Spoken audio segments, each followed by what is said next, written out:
अरे बहू, जरा जल्दी जल्दी सामान पैक कर, बारात के निकलने का वक्त हो गया है।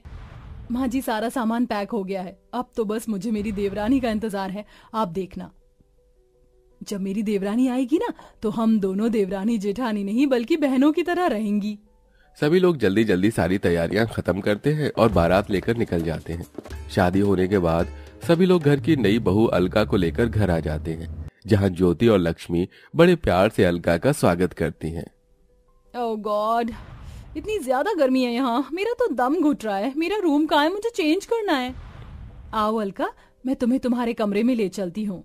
अलका कमरे में जाते ही अपनी शादी का जोड़ा उतार कर अपने कंफर्ट के कपड़े पहनकर सीधा लेट जाती है, जिसे देख ज्योति को थोड़ा अजीब लगता है, लेकिन वो कुछ नहीं कहती। अलका की शादी भले ही एक मिडिल क्लास फैमिली में हुई थी, लेकिन अलका काफी अमीर घर से थी, इसलिए वो अपने पापा से कहकर 2 एसी मंगवा लेती है, जिसमें से एक एसी तो वो अपने कमरे में और एक एसी अपनी सास के कमरे में लगवाती है। अलका बहू, ये मेरे कमरे में एसी कब लगा और किसने लगाया ये एसी? माँ जी, मैंने लगवाया है आपके कमरे में एसी। वो क्या है ना, गर्मी का मौसम शुरू हो चुका है और इतनी गर्मी में आपको बिना एसी के काफी प्रॉब्लम होती होगी ना। किसी की नजर ना लगे मेरी बहू को, आते ही मेरा कितना ख्याल रख रही है। मुझे परेशानी ना हो इसलिए मेरे कमरे में एसी भी लगवा दिया। लक्ष्मी इतना बोल ही रही होती है कि तभी वहां ज्योति आ जाती है। अलका, मेरे साथ किचन में चलो, आज तुम अपने हाथों से खाना बनाना। वो क्या है ना, मुझसे इतनी गर्मी में कोई काम नहीं किया जाएगा। वैसे भी मैं माँ जी के लिए कुछ ज्वेलरी और साड़ी लेकर आई थी, तो वो मुझे उन्हें दिखानी थी। अच्छा, कोई बात नहीं बहू, फिर कभी बना लेना खाना। ज्योति बहू, जा जाकर तू ही बना ले आज खाना।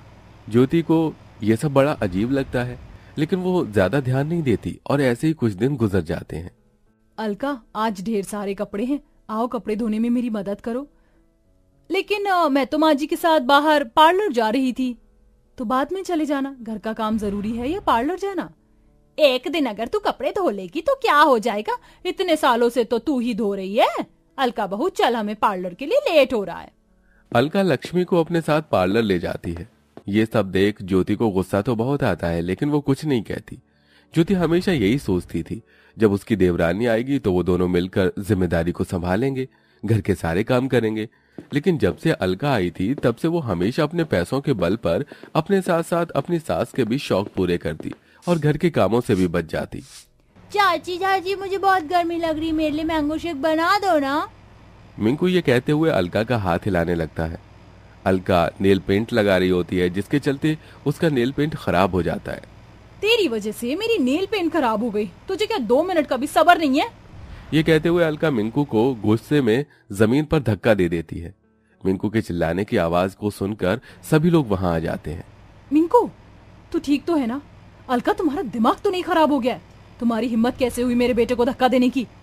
एक तो जब से आई हो महारानियों की तरह दिन भर आराम करती रहती हो, आज तक घर के किसी भी काम को हाथ नहीं लगाया। इतनी गर्मी में भी मैं ही नौकरानियों की तरह काम करती हूँ।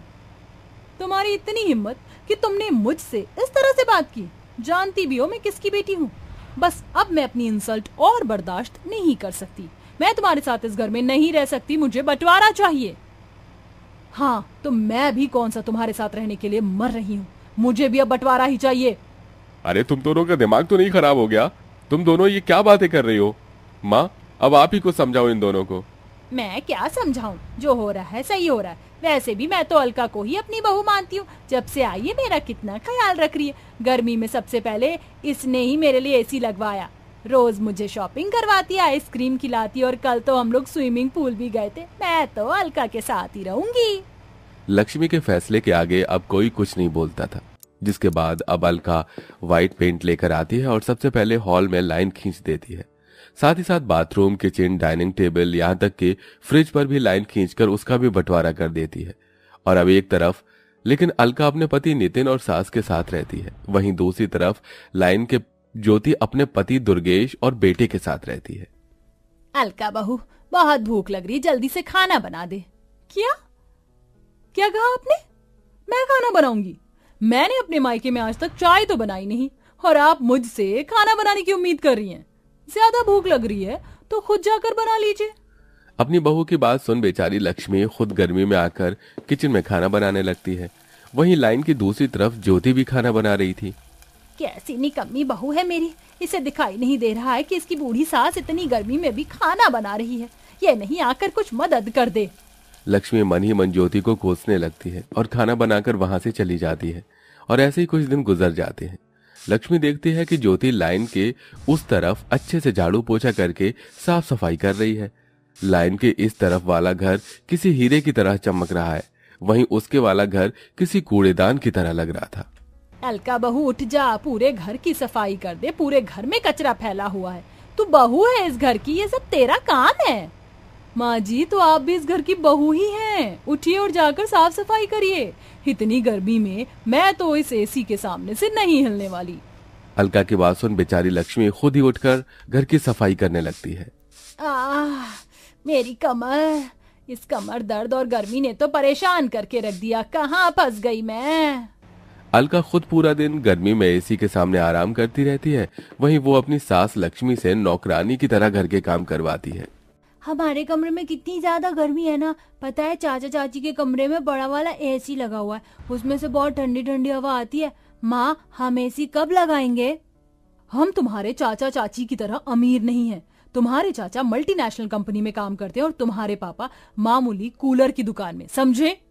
अपनी माँ को इतने गुस्से में देख मिंकू बाहर आ जाता है और देखता है कि लाइन के दूसरी तरफ से बहुत ठंडी ठंडी हवा आ रही है। मिंकू गर्मी को बर्दाश्त नहीं कर पाता और सीधा बंटवारे की लाइन को पार करके अलका के कमरे में पहुंच जाता है। तभी अलका मिंकू को देख लेती है। तेरी हिम्मत कैसे हुई मेरे कमरे में आने की? लास्ट टाइम की मार भूल गया है क्या? भाग यहाँ से। अलका की डांट सुन मिंकू भागते हुए अपने कमरे में आ जाता है। वहीं अब बूढ़ी उम्र में इतनी मेहनत करते करते लक्ष्मी की तबीयत काफी खराब हो गई थी। कोई मेरी मदद करो, हाय मेरी कमर। माँ जी, नहीं, मैं बंटवारे की उस लाइन की तरफ नहीं जा सकती। माँ जी, मुझे माफ कर दीजिएगा, मैं मजबूर हूँ। ज्योति चाहते हुए भी लक्ष्मी की मदद नहीं कर पा रही थी। वहीं थोड़ी देर में नितिन आ जाता है और अपनी माँ को जमीन पर गिरा देख उसे जल्दी से कमरे में ले जाता है। जिसके बाद वो अलका के कमरे में जाता है और देखता है कि अलका एसी की ठंडी हवा में फोन चला रही है। ये सब देख नितिन को बहुत गुस्सा आता है और वो ज्योति से फोन छीनकर उसे जमीन पर फेंक देता है। मेरी माँ दर्द से तड़प रही है और तुम हो कि यहाँ फोन चला रही हो। अगर अब से तुमने घर के काम नहीं किए तो जिस तरह से तुम्हारा आज फोन तोड़ा है, अगली बार तुम्हारा मुंह तोड़ दूंगा, समझी? नितिन को इतने गुस्से में देख अलका काफी डर जाती है और अब अलका घर के काम में लग जाती है। ये रोटी है या इंडोनेशिया का मैप? गोल बिल ही नहीं रही है। लगता है मैंने गलती से डिटर्जेंट पाउडर की जगह ब्लीच पाउडर डाल दिया। ये सारे कलरफुल कपड़े तो विधवा हो गए। मेरी कमर, लगता है इस गर्मी में घर का बंटवारा करके मैंने अपनी जिंदगी की सबसे बड़ी गलती की है। बंटवारे की वजह से अब घर की सारी जिम्मेदारी मुझ पर आ गई है। ऊपर से इस गर्मी ने भी बुरा हाल करके रख दिया। अब मैं क्या करूं?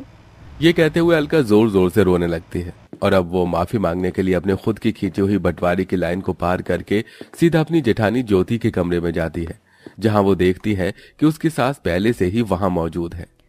माँ जी, आप? और नहीं तो क्या करती मैं? घर की बड़ी होने के नाते मुझे इस बंटवारे को रोकना चाहिए था, लेकिन तेरी अमीरी की चकाचौंध ने तो मुझे अंधा करके रख दिया था। मैं यहाँ ज्योति बहू से माफी मांगने आई हूँ। जेठानी जी, मुझे भी माफ कर दीजिए, मुझसे बहुत बड़ी गलती हो गई।